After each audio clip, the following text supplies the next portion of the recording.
Semua orang itu kan punya potensi untuk gagal. Bisa lah gagal. Kan sebetulnya Alkitab kan kumpulan orang gagal. Iya. Mulai dari Adam sampai para rasul itu kan orang gagal semua. Gitu kan. Tapi bagi saya, seringkali saya nasihati mereka yang ya gagal dalam banyak hal ya. Saya selalu katakan begini, gagal itu bukan final, kecuali ajal. Daud itu orang gagal, tapi yang gagal dia menghasilkan Mazmur 51.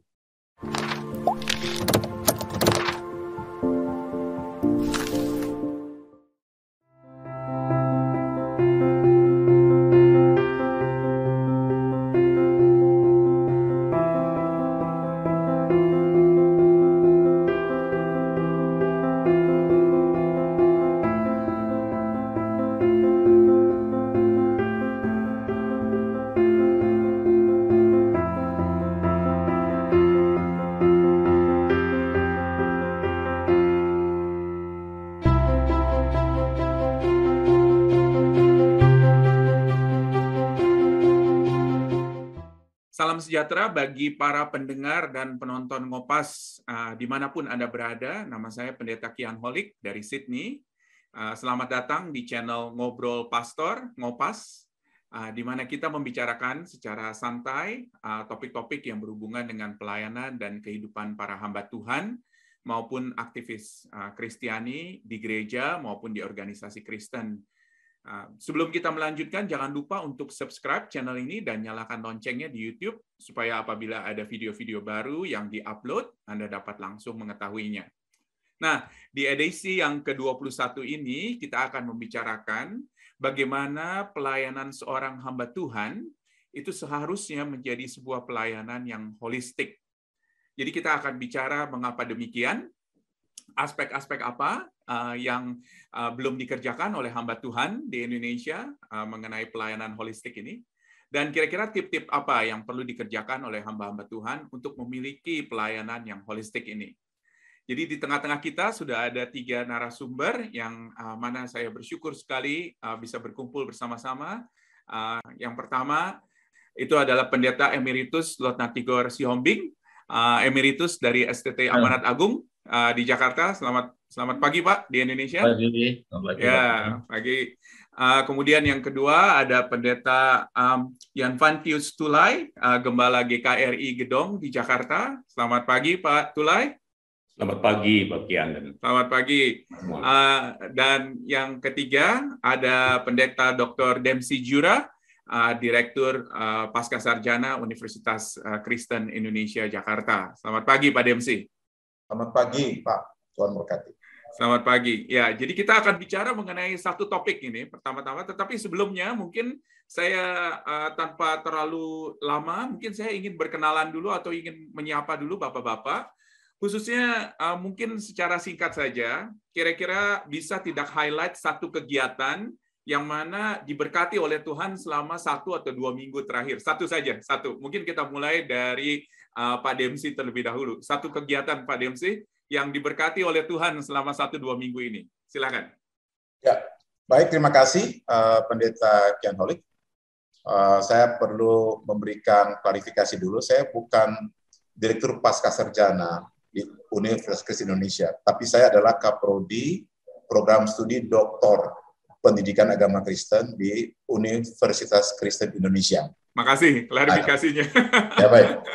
Nah, dalam 1-2 minggu ini saya berkesempatan mengunjungi Kepulauan Mentawai, dan di sana tadinya saya diundang untuk memberikan semacam presentasi pada persidangan Sinode AM ke-9, sebuah gereja di sana, dan karena perjalanan termasuk transportasi yang saya kurang paham, sehingga kami tertahan.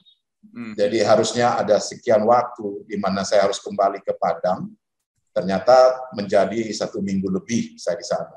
Wah. Nah, itulah yang membuat kesempatan terbuka bagi saya untuk mengadakan pelayanan demi pelayanan terhadap masyarakat di sana.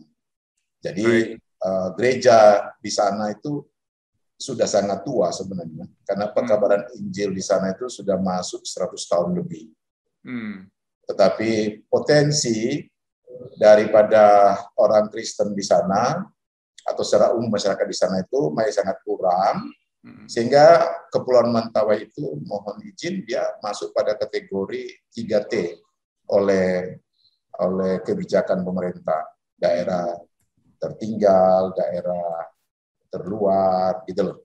Jadi sehingga secara khusus kalau kami di Universitas Kristen Indonesia itu selalu membuka kesempatan memberikan beasiswa kepada pemuda-pemudi yang ada di daerah dengan kategori tadi itu. Jadi daerah-daerah yang dianggap tertinggal.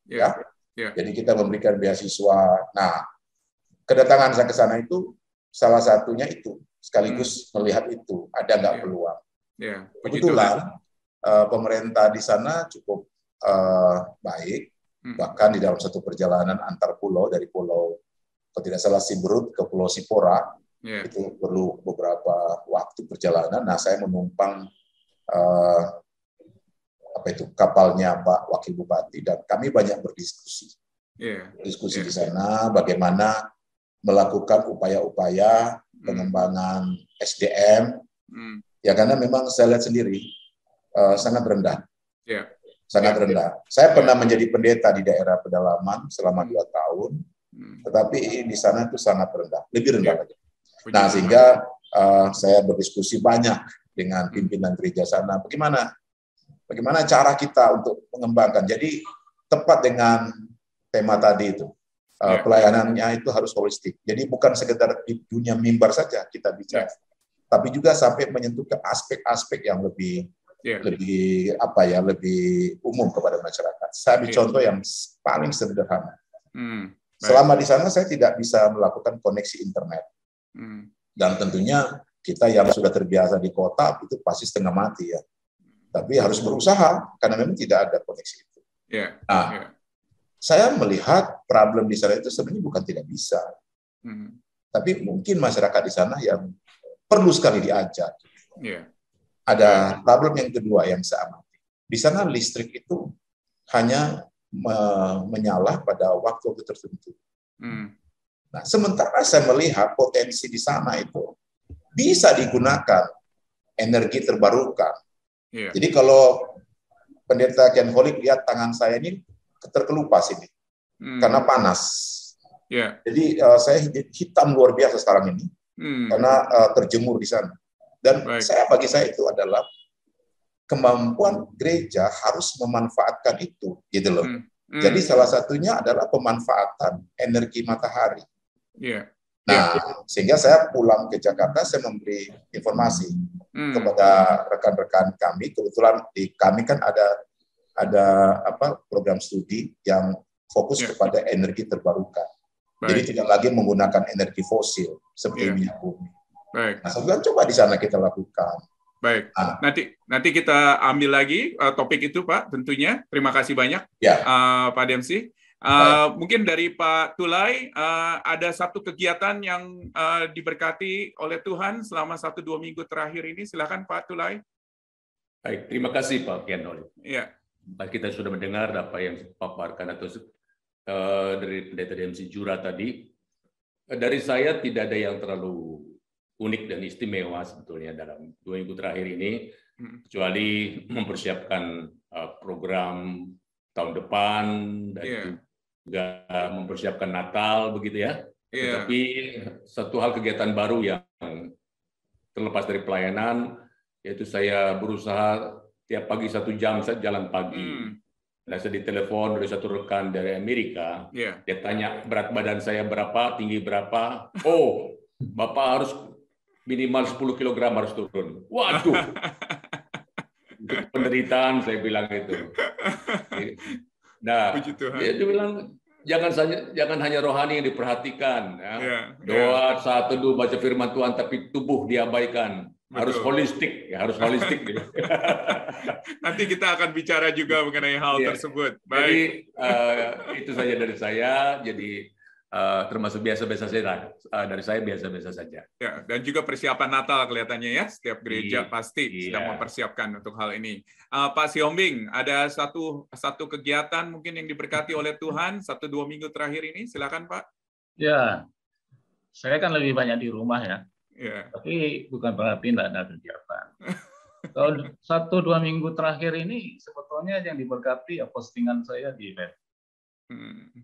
Baik itu catatan-catatan, puisi, dan banyak hal. Dan juga tanggal 7 November, seminggu yang lalu, kami ziarah ke Kolomborium Mamanya anak-anak. Dan di situ kami mencoba merenungkan apa sih makna kemanusiaan itu.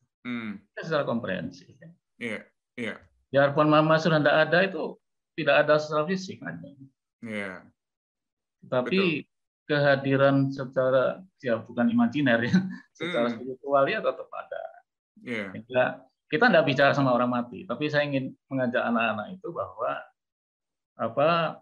meskipun secara fisik sudah tidak hadir, sebenarnya tetap hadir dalam hati kita. Jadi kan Mama itu dalam pemeliharaan Tuhan. Betul, amin. Ya, jadi luar biasa. Ya, kalau 1-2 minggu ya itulah. Ya, jadi luar biasa. Maksudnya dalam 1-2 minggu saja kita sudah bisa melihat hal-hal yang sifatnya holistik dari pelayanan kita.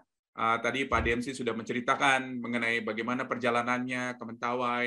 Kemudian dari Pak Tulai juga sudah menceritakan bagaimana pelayanannya juga di dalam mempersiapkan Natal, dan juga dari Pak Siombing tadi. Nah, kita akan melihat mengapa sebetulnya topik pelayanan holistik ini penting bagi hamba-hamba Tuhan. Di mata Bapak-Bapak, mengapa hal ini penting? Silakan, mungkin saya terlebih dahulu dari Pak Demsi. Silakan Pak Demsi, mengapa hal ini penting menurut Bapak? Silakan. Barangkali kita perlu memahami dulu kali ya pengertian holistik itu sendiri ya. Ya, dalam sepengetahuan saya, kata holistik itu kan diambil dari kata Yunani holos ya, yang menunjuk kepada satu gambaran keseluruhan atau sifatnya totalitas. Tetapi di dalam pengertian-pengertian yang lebih berkembang ke depan itu menunjuk kepada satu keseluruhan yang mana bagian demi bagian yang lain tidak bisa dilepaskan. Nah, sehingga kalau kita membicarakan pelayanan holistik, berarti kita membicarakan pelayanan yang bukan saja menekankan pada satu titik tertentu, tapi juga membicarakan pelayanan itu secara menyeluruh. Jadi misalnya kalau kita bicara mengenai gereja, tugas dan fungsi gereja, kan paling tidak kita semua tahu ada 3 lah kira-kira. Ada koinonia, diakonia, dan marturia. Nah, kalau kita hanya mengerjakan aspek koinonia, persekutuannya, mengabaikan diakonianya, pelayanan kepada masyarakat yang kurang mampu, apalagi mengabaikan marturia, pekabaran Injil, misi, dan seterusnya, maka kita tidak bisa mengklaim bahwa kita melakukan pelayanan secara holistik. Jadi, menurut saya seperti itu. Sehingga seorang hamba Tuhan harusnya mampu, apalagi kalau dia mengikuti pendidikan yang memang sesuai ya di dalam pendidikan seminari, ya memang itu yang kita dapatkan. Seorang pendeta yang harus bisa memberitakan Injil, seorang pendeta yang harus bisa mengembalakan, seorang pendeta yang harus bisa melakukan perkunjungan kepada jemaat, bahkan seorang pendeta yang juga harus ikut memikirkan pelayanan sosial. Itulah yang saya pahami pelayanan sosial. Baik, terima kasih Pak Demsi. Silakan Pak Siombing mungkin terlebih dahulu. Kenapa Pak, menurut Bapak pelayanan ini penting menurut Pak Siombing? Iya, tuntutan seorang hamba Tuhan dalam pelayanan holistik tidak berarti bahwa hamba Tuhan itu Superman, Pak ya. Bisa menangani semua masalah.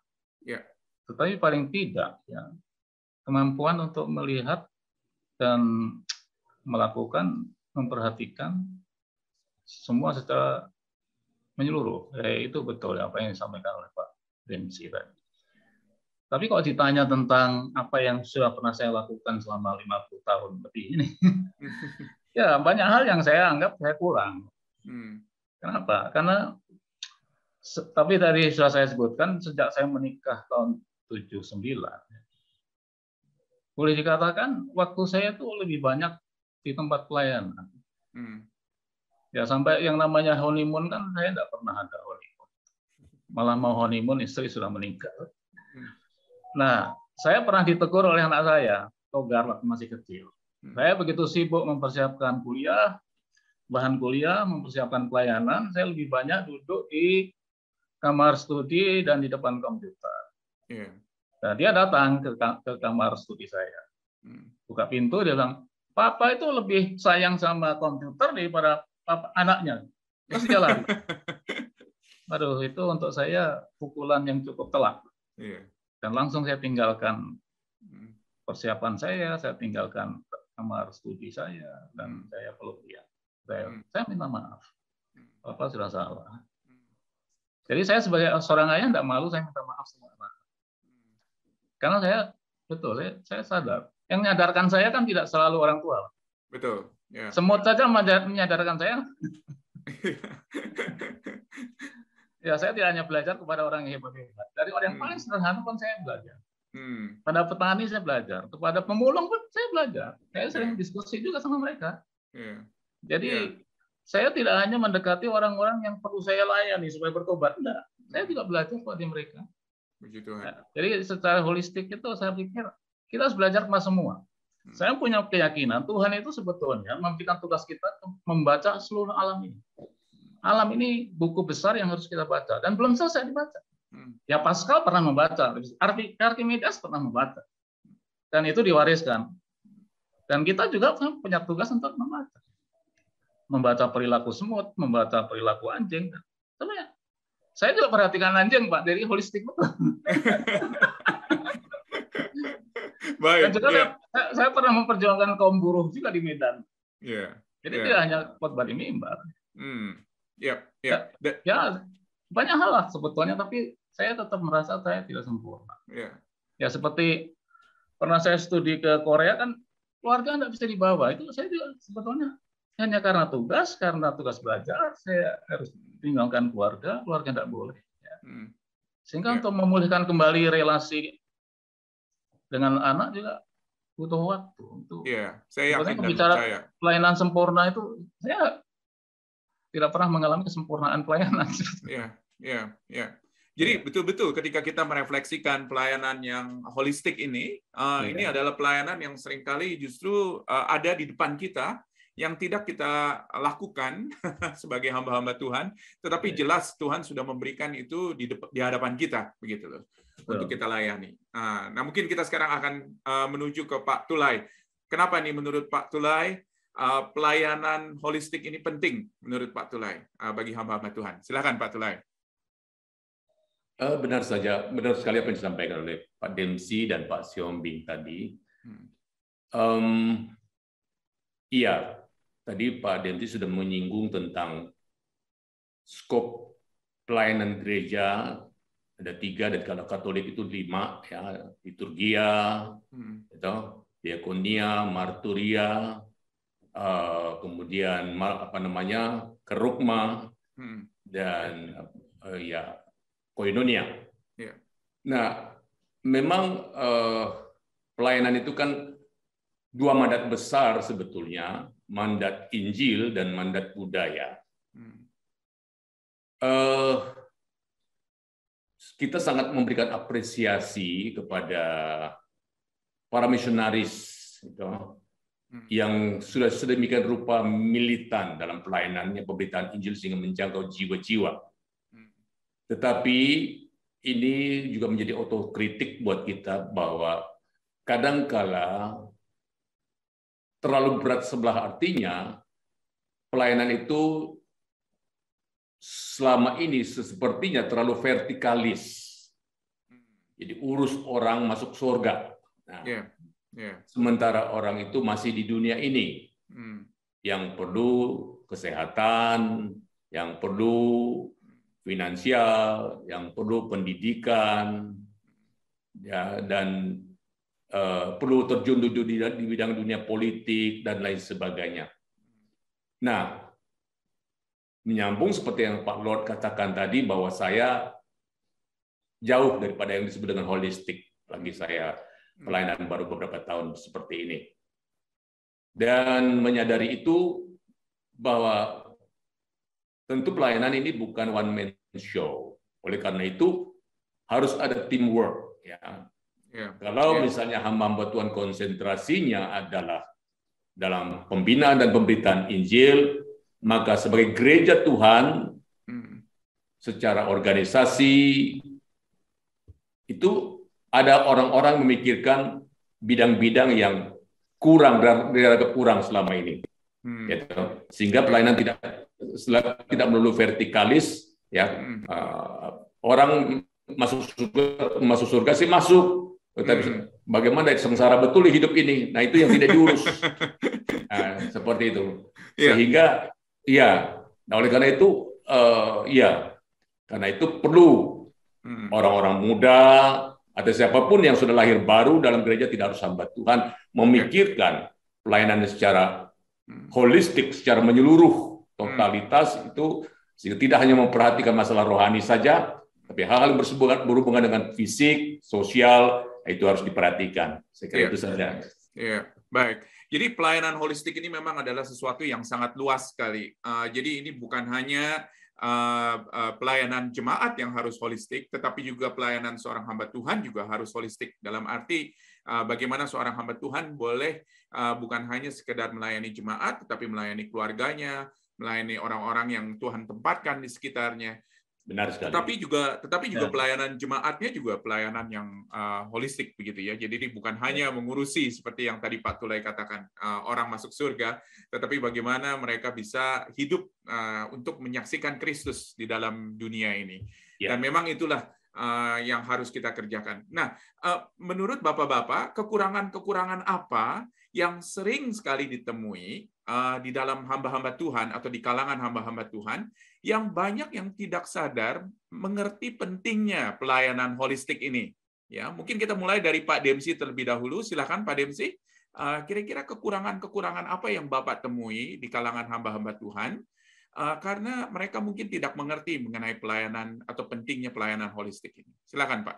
Ya, saya masih ingat pada waktu saya mengambil studi S2 di STT Iman, saya lulusan S2 di sana. Dan pada waktu itu, ya semacam laris lah, banyak orang mengundang saya berkhotbah di mana-mana. Sementara istri saya pun adalah seorang dosen STT, dan dia juga cukup dikenal waktu itu.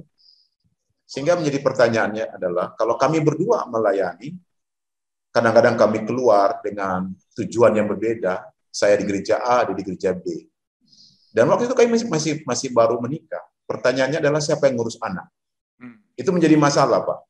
Saya bersyukur, saya diingatkan oleh almarhum Boksu David Iman Santoso, dosen saya. Dia berkata kepada saya, Pendeta Dempsey, you ini melayani Tuhan atau mencari setoran? Wah, saya kaget itu. Kalau you bisa melakukan dengan baik di dalam pelayanan, tetapi keluargamu nantinya terabaikan, kamu jangan menyesal. Ini peristiwa 22 tahun yang lalu. Disitulah saya berunding dengan istri saya. Saya katakan, kita mungkin di mana-mana kita bisa melayani, tetapi jangan sampai keluarga kita ini terabaikan. Jadi pada waktu itu anak saya baru 1, lalu kami ambil keputusan. Jadi Pak, contoh yang sangat simpel aja, istri saya lulusan S2 pada waktu itu, dan dia menjabat sebagai wakil ketua 1 bidang akademik di sebuah STT pada waktu itu. Akhirnya kami ambil keputusan. Jadi saya tetap melayani, istri saya akan di rumah tangga. Jadi mengurus anak. Dan tentunya itu adalah sebuah pelayanan juga. Iya. Ambil keputusan. Luar biasa. Ya. Ambil keputusan untuk melayani di dalam rumah tangga. Sebab kalau kita kan sudah tahu pengalaman kita dalam, kalau kita melihat hari deh, kita punya pendeta-pendeta senior gitu ya, atau pendeta teman kiri kanan yang kita lihat, kan berantakan keluarganya. Jago di pelayanan gereja, jago di pelayanan mimbar, jago di pelayanan misi. Tapi kan kalau di luar negeri saya punya guru itu cerai, Pak. Teolog loh. Teolog ternama itu cerai sama istrinya. Nah, jadi kami ambil keputusan itu, Pak. Nah, setelah anak kami sudah besar, sekarang sedang ambil S2 dia, istri saya bilang, boleh nggak saya balik kampus? Nah, kan gitu kan?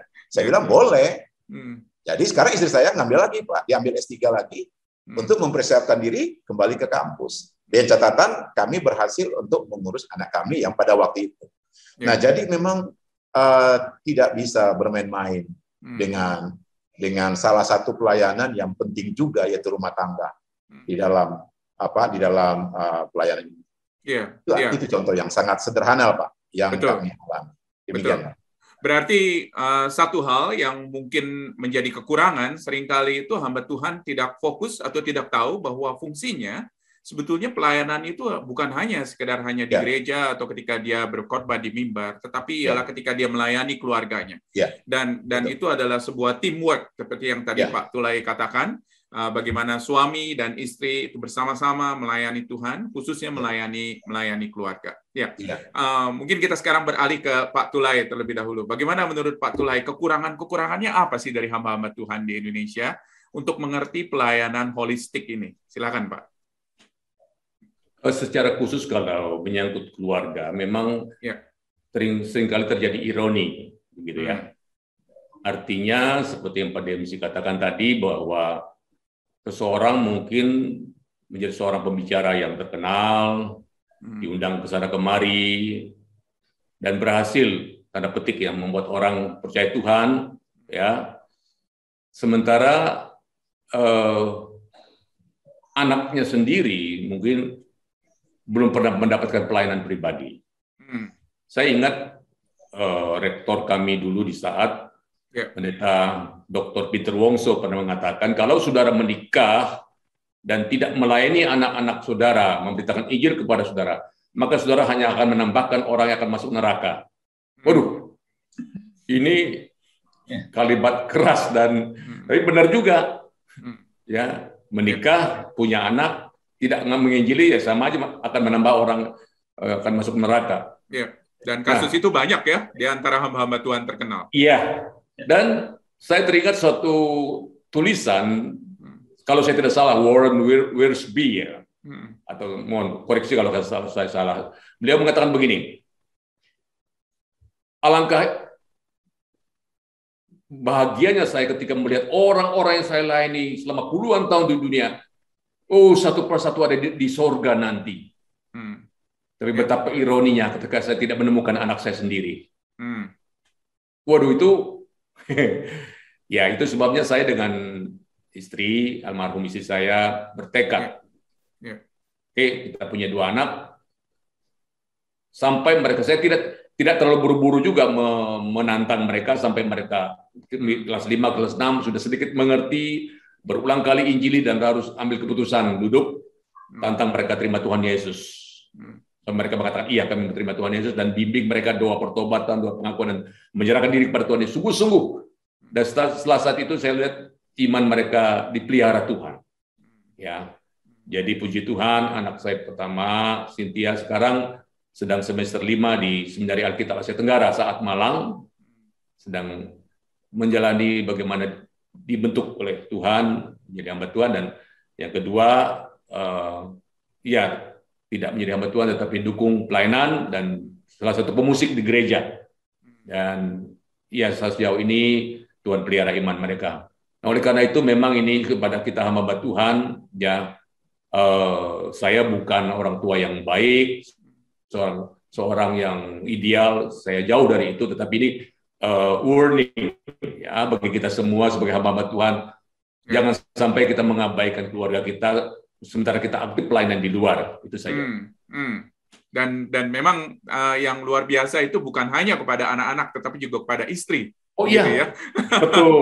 betul sekali. Dan ya seperti ditulis oleh Rasul Paulus ya, maksudnya kita itu dipersatukan untuk kita bisa mempersiapkan pasangan kita untuk dia sempurna pada harinya ketika berhadapan dengan Tuhan. Ya, itu juga sebuah pukulan memang betul. Ya, dari Pak Sihombing mungkin kekurangan apa Pak menurut Bapak di antara hamba-hamba Tuhan di Indonesia di dalam mengerti konsep pelayanan holistik ini? Silakan Pak Sihombing. Ya, apa yang sudah disampaikan oleh Pak Dempsey dan juga Pak Jan Pantius tadi itu betul ya. Hanya saya mengamati begini Pak, bahwa tiap orang itu kan punya blind spot. Ada sesuatu yang tidak dia lihat. Dipikirnya dia lihat semua. Saya tadi kemarin baru menulis, betulkah gunung itu warnanya biru? Nah, anak-anak kan kita ajari gambar gunung warnanya biru, laut biru. Padahal kalau saya pergi ke gunung, daunnya itu bukan biru, hijau. Jadi kadang-kadang apa yang kita lihat itu belum tentu benar. Jadi kebenaran yang faktual itu kan perlu pembuktian. Tapi untuk pembuktian kita harus sadar bahwa kita itu punya blind spot. Karena itu perlu orang lain, Pak. Nah, kebersamaan itu, Pak. Manusia diciptakan itu kan waktu sendirian kan tidak baik. Harus dalam kebersamaan. Dalam penciptaan kan dalam kebersamaan. Ketika jatuh dalam dosa juga dalam kebersamaan. Betul. Untuk pemulihan kembali juga dalam kebersamaan. Jadi bagi saya sebetulnya togetherness itu kunci.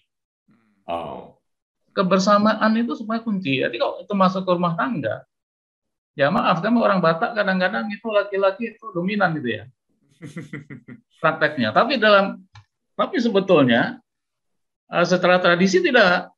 Itu ada dongan sebut tua, ada saudara kandung, ada saudara semarga, ada pihak perempuan. Itu sebenarnya dihargai untuk menjaga kebersamaan. Jadi yang disebut itu 3 tungku ya, Galiana Tolu itu sebetulnya itu kemanusiaan. Jadi belajar tentang kemanusiaan itu seumur hidup, Pak. Memahami, jangankan memahami istri, memahami diri sendiri kan sebenarnya tidak pernah sempurna. Coba kita tanya, 9 bulan di kandungan ibu siapa yang tahu? Orang yang paling pintar tuh enggak ingat, enggak tahu. Tapi sombongnya luar biasa. Termasuk saya. Nah, jadi betapa pentingnya kebersamaan ini. Jadi mendengar suara anak, mendengar suara istri itu penting. Jadi kadang-kadang kita terjebak. Saya bukan mau menyalahkan pelayanan. Memang saya pernah di satu waktu ya mungkin umur antara 40 sampai 50 atau ya 20-an tahun lah, di bawah 60 itu sibuknya terlalu sibuk bagi saya kalau saya lihat lagi ke belakang. Kadang-kadang menyesali ya. Kenapa saya dulu itu kurang memperhatikan ini. Jadi tapi kan sesal kemudian. Apalagi di dalam usia di mana kita pikir kita bisa melakukan segalanya, begitu. Betul. Jadi rasanya semua bisa gitu ya. Jadi padahal memelihara ya bukan hanya kebersamaan dengan keluarga ya, tapi kebersamaan jelas gitu. Tapi kebersamaan sesama hamba Tuhan. Seperti ngopas yang kapan itu ya. Dengan Pak siapa ya? Lupa. Itu betul ya. Itu antar hamba Tuhan pun kadang-kadang terjadi konkurensi, terjadi kompetisi, ya. Saling cemburu mencemburui karena yang satu sibuk, yang satu kurang sibuk. Kadang-kadang untuk melihat sesuatu yang holistik itu, kita tetap membutuhkan banyak orang. Dan sebetulnya pada akhirnya yang dibutuhkan oleh kita sebagai hamba-hamba Tuhan itu bukanlah masalah ketenaran atau berapa kali kita berkhotbah atau pelayanan di gereja sebesar apapun. Tetapi pada akhirnya yang Allah lihat itu adalah bagaimana kita adalah orang-orang yang setia dan taat kepada Dia, gitu ya pada akhirnya. Dan itulah yang menjadi tantangan memang bagi kita. Nah, tadi Bapak-bapak sudah memberikan sedikit tips begitu ya untuk para hamba-hamba Tuhan supaya mereka memiliki pelayanan yang holistik. Tetapi apakah ada tips-tips lain begitu ya yang praktis yang dapat diberikan kepada hamba-hamba Tuhan yang mendengarkan untuk memiliki pelayanan yang holistik? Mungkin kita mulai dari Pak Dempsey terlebih dahulu. Kalau misalnya ada satu tips atau 2 tips, silakan Pak, untuk hamba-hamba Tuhan supaya mereka bisa memiliki pelayanan holistik. Silakan. Ya, tentunya tidak bermaksud menggurui Bapak Ibu, rekan-rekan hamba Tuhan ya.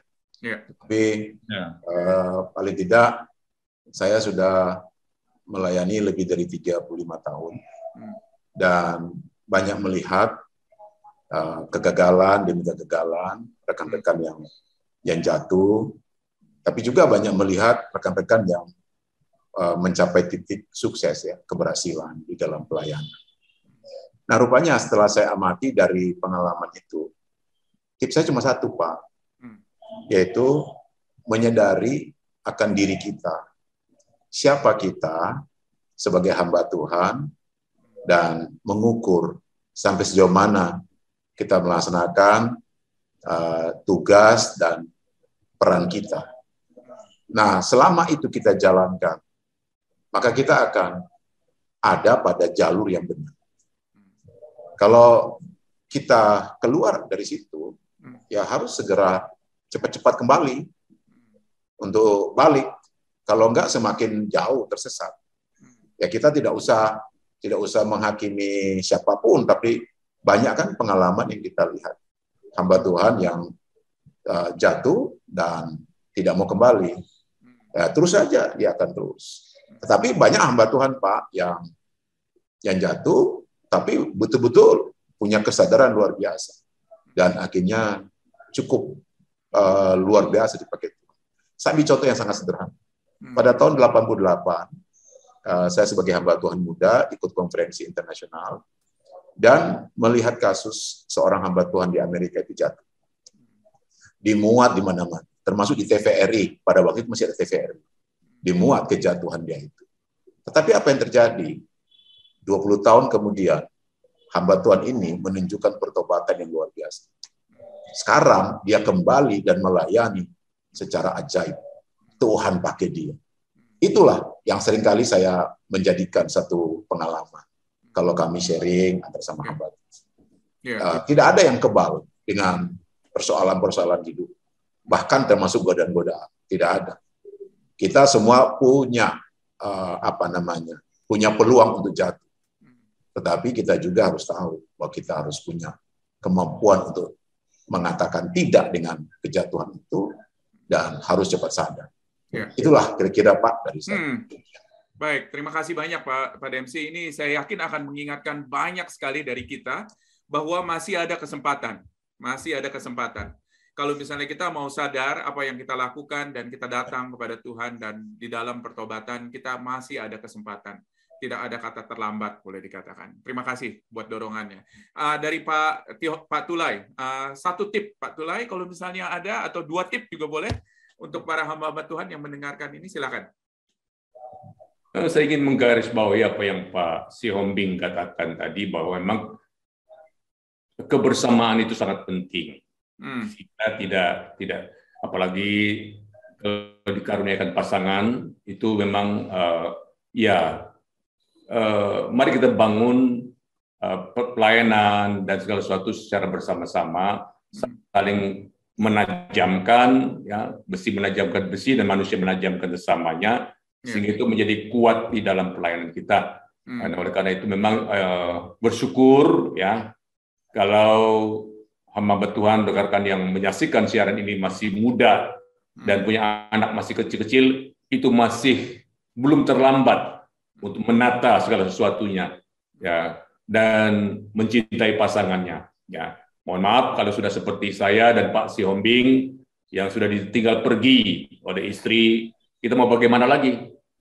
Ya, kita hanya bisa mengenang, meratapi juga tidak ada gunanya. Oleh karena itu selama pasangan ada, cintai mereka, kasihani mereka, dan sama-sama bangun pelayanan bersama mereka. Itu yang pertama. Yang kedua adalah pergumulan seumur hidup hamba Tuhan sebetulnya adalah bagaimana yang dia lakukan itu memang yang Tuhan mau.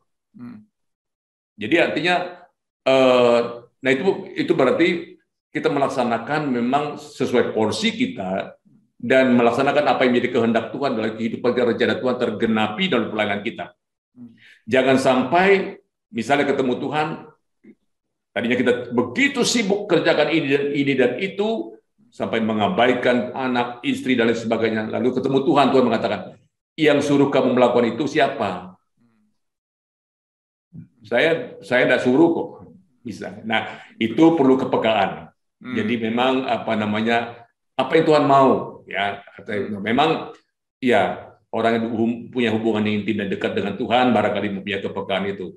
Ya, tentu dengan porsi kapasitas masing-masing laksanakan kehendak Tuhan yang terbaik. Nah, itu yang saya kira pergumulan yang seumur hidup setiap kita harus lakukan, itu melaksanakan apa yang menjadi kehendak Tuhan dalam kehidupan kita. Saya kira itu saja. Amin. Jadi kebersamaan pertama-tama tentunya dengan suami atau dengan istri, karena itu adalah tim yang Tuhan sudah berikan kepada kita. Bagaimana kita boleh saling melayani pertama-tama, dan khususnya menyiapkan pasangan kita untuk sempurna, boleh dikatakan, ketika pada hari Tuhan. Saya rasa itu adalah PR bagi kita semuanya. Dan juga bagaimana sadar kalau misalnya orang-orang ini adalah orang yang Tuhan sudah percayakan di tengah-tengah kita. Jadi selalu bermula dari kelompok yang kecil ya Pak. Semakin lama semakin besar, semakin melayani orang-orang yang ada di luar. Tetapi yang terutama itu ada di dalam kelompok kecil kita. Baik, terima kasih banyak Pak Tulay. Pak Siombing, tips Pak khususnya untuk hamba-hamba Tuhan yang mendengarkan agar mereka bisa mengerti pelayanan holistik ini lebih baik lagi. Silakan Pak.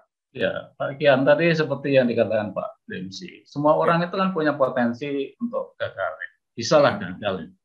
Kan sebetulnya Alkitab kan kumpulan orang gagal. Iya. Mulai dari Adam sampai para rasul itu kan orang gagal semua. Gitu kan. Tapi bagi saya, seringkali saya nasihati mereka yang ya gagal dalam banyak hal ya. Saya selalu katakan begini, gagal itu bukan final, kecuali ajal. Daud itu orang gagal, tapi yang gagal dia menghasilkan Mazmur 51. Dia sebagai kepala rumah tangga juga gagal, tapi menghasilkan Mazmur 133. Jadi gagal juga kalau itu ditaruh di tangan Tuhan, Tuhan sanggup memulihkan.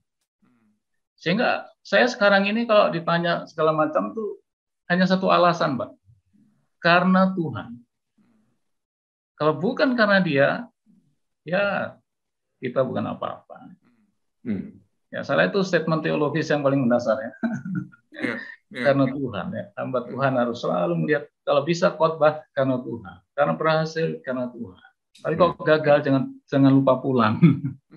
Ya seperti Pak Dempsey sekarang, ya bisa. Gagal itu kan kadang-kadang bentuknya terlalu besar-besaran ya. Bukan hanya kegagalan secara moral, kegagalan. Kadang ngomongin orang kan gagal juga sulit.